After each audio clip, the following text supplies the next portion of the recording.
Good morning, my dear viewers.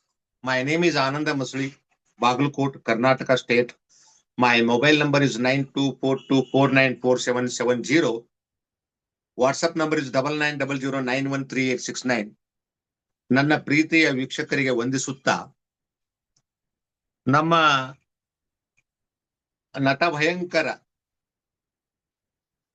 Gilli Maharaj ಅವರು ಇನ್ಸ್ಟಾಗ್ರಾಂನಲ್ಲಿ 10 ಲಕ್ಷ ಹಿಂಬಾಲಕರನ್ನು ಹೊಂದಿದ್ದಾರೆ. ಇದು ಸಾಮಾನ್ಯವಾದ ಕೆಲಸ ಅಲ್ಲ.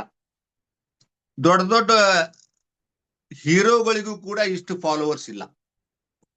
ವಿಚಾರ ಮಾಡ್ರಿ, 10 ಲಕ್ಷ ಜನ ಫಾಲೋವರ್ಸ್, ಹಿಂಬಾಲಕರು.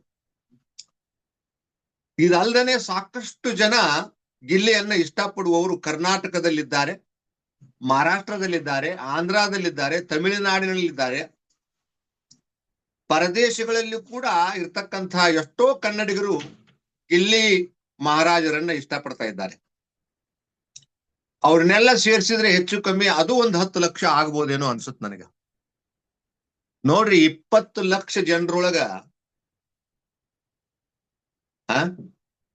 ಬರೀ 10 ಲಕ್ಷ ಜನ ಇವರಿಗೆ ಪ್ರತಿಯೊಬ್ರು ಒಂದು 80 ಮತಗಳನ್ನ ಹಾಕಿದ್ರೆ ಎಷ್ಟಾಗ್ತದ ನೋಡ್ರಿ. 20 ಲಕ್ಷ ಜನರಲ್ಲಿ ಕೇವಲ 10 ಲಕ್ಷ ಜನ ಒಬ್ರು 80 ಮತಗಳನ್ನ ಹಾಕಿದ್ರ ಎಷ್ಟು ಮತಗಳಾಗ್ತಾವ ಅನ್ನೋದನ್ನ ನೀವು ಅಂದಾಜು ಲೆಕ್ಕ ಮಾಡ್ಬೋದು.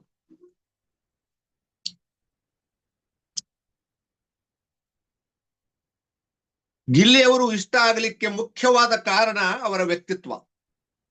ತಮಗೆಲ್ಲ ಗೊತ್ತಿರುವ ಹಾಗೆ ಅವರು ಪರಿಶುದ್ಧ ವ್ಯಕ್ತಿ. ತನಗೆ ಕೇಡನ್ನ ಮಾಡುವವರಿಗೂ ಕೂಡ ಒಳಿತನ್ನ ಬಯಸುವ ವ್ಯಕ್ತಿ. ಯಾರ ಜೊತೆಗೂ ವಿರೋಧವನ್ನ ಕಟ್ಟಿಕೊಳ್ಳದೆ ಇರತಕ್ಕಂಥ ವ್ಯಕ್ತಿ. ಎಷ್ಟೇ ಜಗಳಗಳು ಬಂದ್ರು, ಒಬ್ಬರಿಗೊಬ್ರು ದೂಷಣೆ ಮಾಡ್ಕೊಂಡ್ರು, ಕೊನೆಗೆ ಮತ್ತ ಒಬ್ಬರಿಗೊಬ್ರು ಮಾತನಾಡಿಸಬೇಕು ಅನ್ನುವಂತ ಶಿಷ್ಟಾಚಾರವನ್ನ ಬಿಗ್ ಬಾಸ್ ಮನೆಯಲ್ಲಿ ಕಲಿಸಿಕೊಟ್ಟವನೇ ನಮ್ಮ ಗಿಲ್ಲಿ. ತನಗೆ ಕೇಡನ್ನ ಬಯಸಿದವರಿಗೆ ಒಳಿತನ್ನ ಬಯಸುವಂತ ಒಬ್ಬ ಹೃದಯವಂತ ವ್ಯಕ್ತಿ ಅಂತ ತಿಳ್ಕೊಂಡು ಕರ್ನಾಟಕದ ಜನ ಇಷ್ಟೊಂದು ಅವನನ್ನ ಪ್ರೀತಿ ಮಾಡ್ತಾ ಇದ್ದಾರೆ. ಅವನೊಬ್ಬ ಹಾಸ್ಯಗಾರ ಅಂತಲ್ಲ, ಅಥವಾ ಅವನೊಬ್ಬ ಮಾತುಗಾರ ಅಂತಲ್ಲ. ಎಲ್ಲಕ್ಕಿಂತಲೂ ಹೆಚ್ಚು ಅವನ ವ್ಯಕ್ತಿತ್ವ ಬಹಳ ಇಷ್ಟ ಆಗಿದೆ ಜನರಿಗೆ.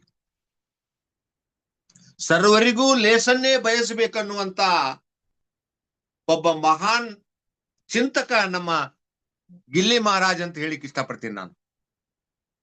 ಗಿಲ್ಲಿ ಬಗ್ಗೆ ಮಾತನಾಡ್ತಾ ಹೋದ್ರೆ ಒಂದೊಂದ್ಸಾರಿ ನನಗೆ ದುಃಖ ಆಗತ್ತೆ, ಬಾಯೊಳಗ ಮಾತುಗಳು ಬರಲ್ಲ.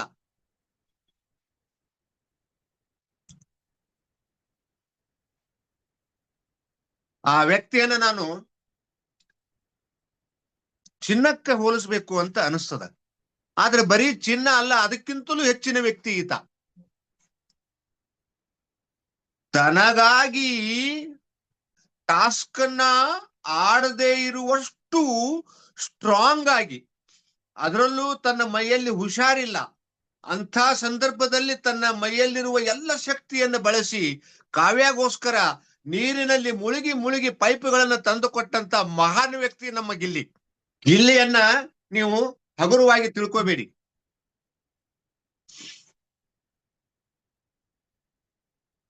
ಯಾರೊಂದಿಗೂ ಅವನು ವಿರಸವನ್ನ ಮುಂದುವರಿಸಿಕೊಂಡು ಹೋಗಲ್ಲ.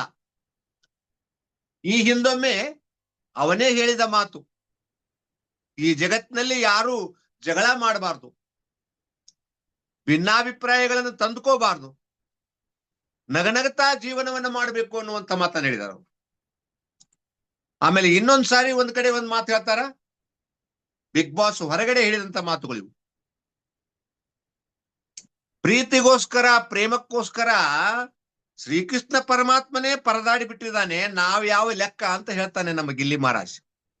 ನಮ್ಮ ಗಿಲ್ಲಿ ಮಹಾರಾಜ್ಗಿರುವಂತಹ ತಿಳುವಳಿಕೆ ಬಹಳ ಜನರಿಗಿರಲ್ಲ. ಕಾವ್ಯ ಅವರ ಬಗ್ಗೆ ಗಿಲ್ಲಿ ಮಹಾರಾಜರು ಈಗಲೂ ಪ್ರೀತಿ ಅನುಕಂಪವನ್ನ ತೋರಿಸುವುದು ನೋಡಿ ಕೆಲವರು ಗಿಲ್ಲಿ ಜೊಲ್ಲು ಸುರಿಸ್ತಾನೆ, ಗಿಲ್ಲಿ ಹೆಣ್ಣಿನ ಹಿಂದೆ ಹೋಗ್ತಾ ಇದ್ದಾನೆ ಅನ್ನುವಂತ ಕೀಳು ಮಾತುಗಳನ್ನ ಆಡೋದನ್ನ ನಾನು ಕೇಳಿದ್ದೀನಿ. ಆದರೆ ಗಿಲ್ಲಿ ಅಷ್ಟೊಂದು ಕೀಳ ವ್ಯಕ್ತಿ ಅಲ್ಲ. ಅವನು ಯಾವ ಹೆಣ್ಣಿನ ಹಿಂದೂ ಜೊಲ್ಲು ಸುರಿಸುವಂತ ವ್ಯಕ್ತಿ ಅಲ್ಲ. ನೋಡಿ, ನಿನ್ನೆ ರಾತ್ರಿ ನಂದಗೋಕುಲ ಧಾರಾವಾಹಿಯ ಎಲ್ಲಾ ನಟ ನಟಿಯರು ಬಂದಾಗ ನಮ್ಮ ಗಿಲ್ಲಿ ಅವ್ರಿಗೆ ಕೇಳ್ತಾರೆ, ನಿಮ್ಗೆ ಲವ್ ಮ್ಯಾರೇಜ್ ಇಷ್ಟಾನೋ ಅಥವಾ ಅರೇಂಜ್ಡ್ ಮ್ಯಾರೇಜ್ ಇಷ್ಟಾನೋ ಅಂತ. ನಮ್ ಗಿಲ್ಲಿ ಅವ್ರು ಹೇಳ್ತಾರ, ನನಗೆ ಮದುವೆ ಆಗುವುದೇ ಇಷ್ಟ ಇಲ್ಲ ಅಂತ. ಅವರ ವಿಚಾರ, ಅವರ ತಿಳುವಳಿಕೆ ಬಹಳ ಅದ್ಭುತವಾಗಿದೆ. ಕೇವಲ ಸಾಧನೆಯ ಕಡೆಗೆ ಗಮನವಿಟ್ಟು ತನ್ನ ಬದುಕನ್ನು ಸಾಗಿಸ್ತಾ ಇರ್ತಕ್ಕಂತ ಒಬ್ಬ ಅದ್ಭುತ ವ್ಯಕ್ತಿ. ನಾನೊಬ್ಬ ಜ್ಯೋತಿಷಿ ಆಗಿರೋದ್ರಿಂದ ಅವರ ಜಾತಕ, ಅವರ ಹುಟ್ಟಿದ ತಾರೀಕು, ತಿಂಗಳ, ಇಸ್ವಿ, ಸಮಯ ನನಗೇನು ಗೊತ್ತಿಲ್ಲ. ಆದ್ರೆ ಅವರ ಸ್ವಭಾವವನ್ನು ನೋಡಿ ನಾನು ಹೇಳಿಕ್ಕೆ ಇಷ್ಟಪಡೋದು ಏನಂದ್ರೆ, ಬಹುತೇಕ ಅವರು ತುಲಾ ಲಗ್ನದವರಾಗಿರ್ತಾರೆ, ಲಿಬ್ರಾ ಅಸೆಂಡೆಂಟ್ ಅಥವಾ ಲಿಬ್ರಾ ರಾಶಿಯವರಾಗಿರ್ತಾರೆ. ಅಂದ್ರೆ ತುಳಾ ರಾಶಿಯವರಾಗಿರ್ತಾರೆ. ತುಳಾ ರಾಶಿಯವರು ಮಹಾನ್ ಕಲಾತ್ಮಕ ವ್ಯಕ್ತಿಗಳು, ಹ್ಯಾಂಡ್ಸಮ್ ಆಗಿರ್ತಾರ. ಹೆಣ್ಮಕ್ಕಳಾಗಿದ್ರೆ ಸುಂದರವಾಗಿರ್ತಾರ. ಕಲೆ, ಸಾಹಿತ್ಯ, ಸಂಗೀತ ಇವರಲ್ಲಿ ಭರ್ಪೂರ ಆಗಿರ್ತದೆ. ಹಾಗೆ ಇವರು ರಸಿಕರು ಕೂಡ. ಆದ್ರೆ ಆ ರಸಿಕತೆಯನ್ನ ದುರ್ಬಳಕೆ ಮಾಡ್ಕೊಳ್ತಕ್ಕಂಥ ವ್ಯಕ್ತಿ ಅಲ್ಲ ಇವರು. ಎಂಥ ಸಂದರ್ಭದಲ್ಲೂ ಕೂಡ ತಮ್ಮತನವನ್ನು ಕಾಯ್ಕೊಂಡು ಹೋಗುವಂತ ಅದ್ಭುತ ವ್ಯಕ್ತಿತ್ವ ಇವರಲ್ಲಿದೆ ಅನ್ನುವಂತ ಮಾತನ್ನು ಹೇಳಿಕ್ಕೆ ಇಷ್ಟಪಡ್ತೀನಿ. ಅದು ಇವರಿಗೆ ಅಕಸ್ಮಾತ್ ನಾನು ಅಂದುಕೊಂಡ ಪ್ರಕಾರ ಲಿಬ್ರಾ ಅಸೆಂಡೆಂಟ್ ಆಗಿದ್ರೆ ಅದರಲ್ಲೂ ಇವ್ರದ್ದು ಥರ್ಡ್ ದ್ರೇಕಾನು ಅಂತ ಹೇಳಿಕ್ಕೆ ಇಷ್ಟಪಡ್ತೀನಿ. ಅಂದ್ರ ಒಂದು ರಾಶಿ ಅಥವಾ ಒಂದು ಲಗ್ನ ಸ್ಥಾನದಲ್ಲಿ 30 ಡಿಗ್ರಿ ಇರ್ತಾವು. ಮೊದಲನೇ 10 ಡಿಗ್ರಿ ಒಂದು ಅಸೆಂಡೆಂಟು, ಎರಡನೇ 10 ಡಿಗ್ರಿ ಮತ್ತೊಂದು ಅಸೆಂಡೆಂಟು, 20ನೇ ಡಿಗ್ರಿಯಿಂದ 30ನೇ ಡಿಗ್ರಿಯಲ್ಲಿ ಇರ್ತಕ್ಕಂಥದ್ದು ಥರ್ಡ್ ಅಸೆಂಡೆಂಟ್ ಅಂತ ಹೇಳ್ತಾರ. ಥರ್ಡ್ ಅಸೆಂಡೆಂಟ್ ನಲ್ಲೇ ಇವರು ಹುಟ್ಟಿರಬಹುದು ಅನ್ನುವಂತ ಒಂದು ನನ್ನ ಗೆಸ್ಸಿಂಗ್ ಇದೆ. ಕಾವ್ಯ ಅವ್ರದ್ದು ಬಹುತೇಕ ಧನುರ್ ಲಗ್ನ ಅಥವಾ ಧನುರ್ ರಾಶಿ ಆಗಿರಬಹುದು ಅನ್ನೋದು ನನ್ನ ಅಭಿಪ್ರಾಯ. ಅವರ ಮಾಹಿತಿಗಳು ಕೂಡ ನನಗಿಲ್ಲ. ಆದಾಗ್ಯೂ ಕೂಡ ನನ್ನ 6th ಸೆನ್ಸ್ ಏನ್ ಹೇಳ್ತದಂದ್ರೆ ಕಾವ್ಯ ಅವ್ರದ್ದು ಧನುರ್ ಲಗ್ನ. ಅದಕ್ಕೋಸ್ಕರ ನಮ್ಮ ಗಿಲ್ಲಿಯವರಿಗಾಗ್ಲಿ ಕಾವ್ಯ ಅವರಿಗಾಗ್ಲಿ ಸುಲಭವಾಗಿ ಹೊಂದಾಣಿಕೆ ಆಗೋದಿಲ್ಲ. ಗಿಲ್ಲಿ ಅವರು ಎಷ್ಟೇ ತಮ್ಮ ಒಳ್ಳೆತನವನ್ನ ಪ್ರದರ್ಶನ ಮಾಡಿದರೂ ಕೂಡ ಕಾವ್ಯ ಅವರಿಗೆ ಗಿಲ್ಲಿ ಅವರು ನಾಟಕ ಮಾಡ್ತಾ ಇದ್ದಾರೆ, ಸ್ಟ್ರಾಟಜಿ ಮಾಡ್ತಾ ಇದ್ದಾರೆ ಅಂತ ಅನಿಸ್ತದೆ ವಿನಃ ಕೂಡಲೇ ಅವರಿಗೆ ಗಿಲ್ಲಿ ಮೇಲೆ ನಂಬಿಕೆ ಬರ್ತಾ ಇಲ್ಲ. ಕಾರಣ ಕಾವ್ಯ ಅವರು ಕೇವಲ ಬುದ್ಧಿಯನ್ನು ಬಳಸೋದ್ರಿಂದ ಅವರಿಗೆ ಸಂಶಯ ಅನ್ನೋದು ಜಾಸ್ತಿ ಇರ್ತದ. ಶಾನ್ಯರಿಗೆ ಸಂಶಯ ಬಾಳ. ಶಾನ್ಯರ್ ಅಂದ್ರೆ ಬುದ್ಧಿವಂತರು. ಅವರಿಗೆ ಶಾನ್ಯರಿಗೆ ಸಂಶಯ ಬಾಳ, ದಡ್ಡರಿಗೆ ಧೈರ್ಯ ಬಾಳ ಅಂತ ಹೇಳ್ತಾರ. ಅದಕ್ಕೋಸ್ಕರ ನಮ್ಮ ಗಿಲ್ಲಿ ಮಹಾರಾಜರು 10 ಲಕ್ಷ ಹಿಂಬಾಲಕರನ್ನ ಪಡೆದದ್ದು ನನಗೆ ಬಹಳ ಖುಷಿಯಾಗಿದೆ. ಆಮೇಲೆ ನನಗೆ ಒಂದು ಪಕ್ಕಾ ಅನಿಸ್ಲಿಕ್ಕತ್ತದ, ಅವ್ರನ್ನ ಬಿಟ್ಟು ಬೇರೆ ಯಾರು ಗೆಲ್ಲಲಿಕ್ಕೆ ಸಾಧ್ಯವಿಲ್ಲ, ಯಾರ ಕುತಂತ್ರವೂ ನಡೆಯುವುದಿಲ್ಲ ಅಂತ ನನಗನಿಸ್ತಾ ಇದೆ. ದೇವರು ಅವ್ರಿಗೆ ಒಳ್ಳೇದ್ ಮಾಡ್ಲಿ, ಅವರ ಜೀವನ ಇನ್ನಷ್ಟು ಚೆನ್ನಾಗಿರ್ಲಿ, ಬದುಕು ಸುಂದರವಾಗಿರ್ಲಿ ಅಂತ ಹೇಳ್ತಾ ನನ್ನ ಮಾತುಗಳನ್ನು ಮುಗಿಸ್ತಾ ಇದ್ದೀನಿ sir. Thank you sir, thank you very much.